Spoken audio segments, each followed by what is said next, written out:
आगे बढ़ते हैं। हरियाणा में मंत्रियों के विभागों का बंटवारा देखने को मिला तो सीएम सैनी ने गृह और वित्त मंत्रालय अपने पास रखा है।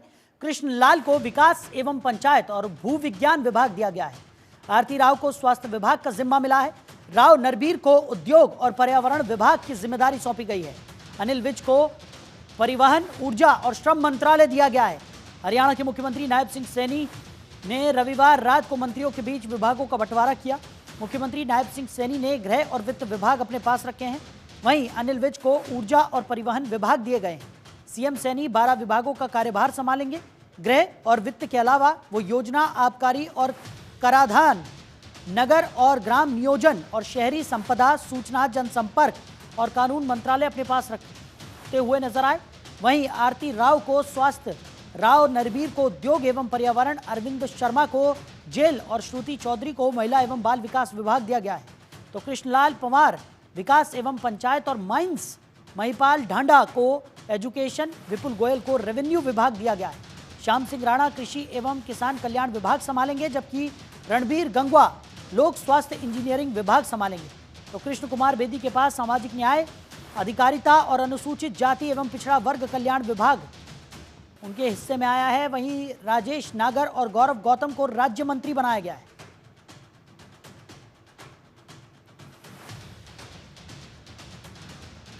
तो सीएम सैनी ने गृह और वित्त विभाग अपने पास रखा है। तो मंत्रालयों का बंटवारा कल नायब सिंह सैनी ने किया। मंत्रियों को उनके विभाग यहां पर सौंपे गए, उनके मंत्रालय उन्हें सौंपे गए। और बता दें कि नायब सिंह सैनी ने गृह विभाग और वित्त विभाग अपने पास रखा है।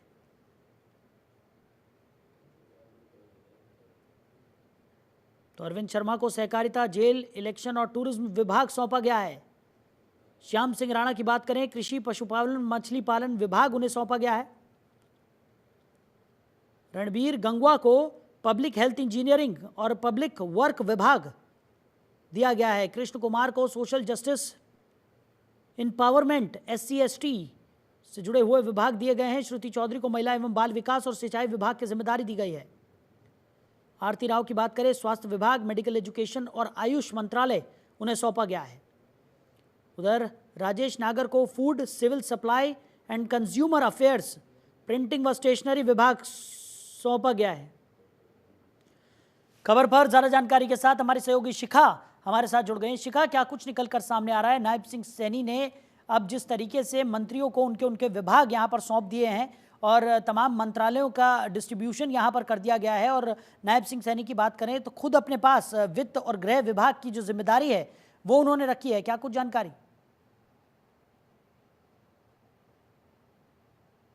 में अपने पास रखी है और गृह और वित्त विभाग एक है जो काफी मायने रखता है। पिछली बार गृह डिपार्टमेंट जो था वो अनिल विज के पास था। उसके बाद जब दोबारा नायब सैनी सरकार बनी तब भी उन्होंने डिपार्टमेंट अपने पास ही रखा था, और एक बार फिर से जब वो खुद मुख्यमंत्री के तौर पर आया तो उन्होंने डिपार्टमेंट जो है वो अपने पास ही रखा है।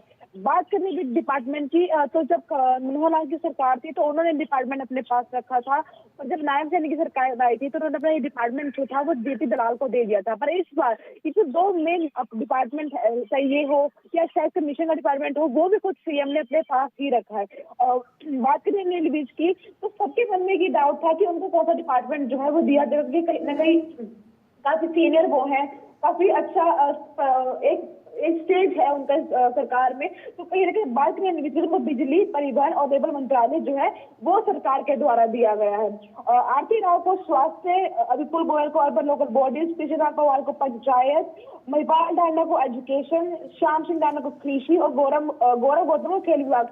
गौरव गौतम को जो डिपार्टमेंट मिला है खेल विभाग, कहीं ना कहीं वो एक यंग यूथ है, यंग यूथ से वो जुड़े हुए हैं, और खिलाड़ी जो है उनको भी कोई ना कोई एक ऐसा स्पोर्ट्स मिनिस्टर चाहिए था जो उनसे सीधा कनेक्ट कर पाए या जो उनकी एज का हो या जो उनकी चीजों को समझे। तो कहीं ना कहीं सरकार ये जो कदम उठाया गया है गौरव गौतम को स्पोर्ट्स डिपार्टमेंट देना, ये बहुत ही सराहनीय चीज है कि कहीं ना कहीं वो जो यंग यूथ है उनकी चीजों को समझ पाएंगे या उनकी क्या क्या जरूरतें होती है उसको वो समझ पाएंगे। बात करें आप श्रुति चौधरी की तो उनको वुमेन और वेलफेयर, चाइल्ड वेलफेयर डिपार्टमेंट जो है वो सौंपा गया।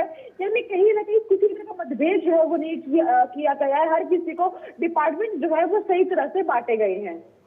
बिल्कुल शिखा, और जिस तरीके से मंत्रालयों का विभाजन यहाँ पर किया गया है उससे तो साफ जाहिर होता है कि आने वाले समय में तमाम जो काम है वो ठीक ढंग से हो, जन कल्याणकारी योजनाओं का क्रियान्वयन ठीक तरीके से हो और महिला सशक्तिकरण का ध्यान भी यहाँ पर रखा गया है। जिस तरीके से मंत्रालय यहाँ पर सौंपे गए हैं उससे साफ तौर पर जाहिर है कि महिलाओं को भी तवज्जो दी जा रही है। साथ ही साथ जो बड़े मंत्रालय हैं वो यहाँ पर महिलाओं को भी दिए गए। महिला एवं बाल विकास मंत्रालय की अगर हम बात करें तो वो भी संभालने वाली अब महिला ही होंगी और ऐसे में माना जा सकता है कि नायब सिंह सैनी ने एक समन्वय बिठाने की यहाँ पर कोशिश की है। बीजेपी की यही बात है कि जो वो हर पक्ष को अपने साथ लेके चलती है, चाहे महिला हो या पुरुष हो, किसी भी तरह का मतभेद जो है वो किसी के बीच में नहीं किया जाता है।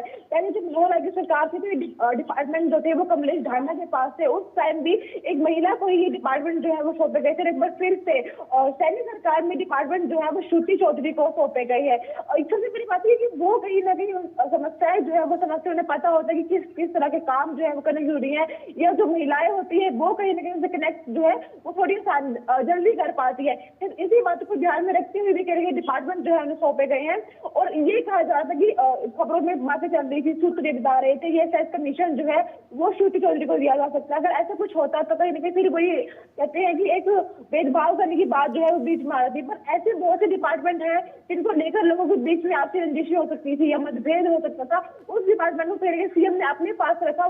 वो डिपार्टमेंट जो हर कोई चाहता है, जिससे हर कोई खुश हो, वो डिपार्टमेंट जो है वो अपने कैबिनेट में जो है बांटे गए हैं। चलिए शिखा, हमारे साथ जुड़ने के लिए, इन तमाम जानकारियों के लिए आपका बहुत शुक्रिया।